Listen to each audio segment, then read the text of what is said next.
What's up, house groups? I can't believe that we are already at the end of session one. It feels like the last 10 weeks have flown by, but here we are, and we're kind of finishing up the Beyond Me series tonight as well.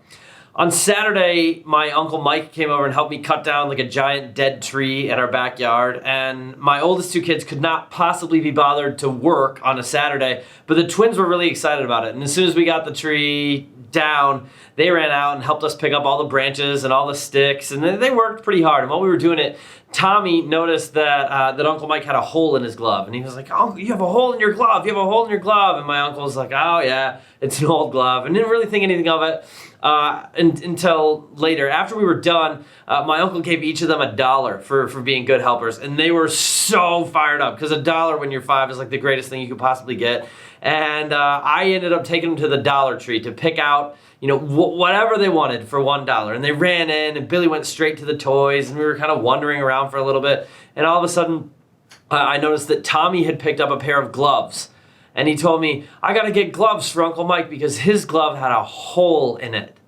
And I was blown away. It was such a cool moment to see my 5-year-old kid notice that Uncle Mike had a hole in his glove and take his dollar to Dollar Tree and pick out new gloves for Uncle Mike. And then he saw Billy's toy. And Billy had a really cool sword toy, and then Tommy wanted to get a sword toy and some gloves. And part of me at first wanted to be like, okay, yeah, you can get them, and I'll pick up the gloves because it's such a cool thing to do. But I wanted to see what he would do in the situation, and I wanted to give him the chance to be sacrificial. So I told him, well, you only have $1. You can get a sword or the gloves. You're gonna have to pick. And he thought really long and really hard about it, and he agonized over it for a few minutes, and he put back the gloves, because of course he did. He's 5, and it was one of those moments where I saw so much of me in my kid, my own self-absorption, my own self-centeredness, watching him do that, with this heart that wanted to give, but this inability to look beyond himself was like a microcosm of my life. And it made me think about this interaction Jesus had with his disciples in Matthew chapter 10. He's kind of sending them out to go heal people and feed people and do miracles and preach the gospel. He tells them, let everybody know that the kingdom is here. Declare it and give freely because you've received freely. I think our modern translations say freely you have received, freely give, but it literally translates abundantly you got, abundantly be giving. And Jesus looks at us, at his people in the world, and he's like, give to the people around you the way that I've given to you.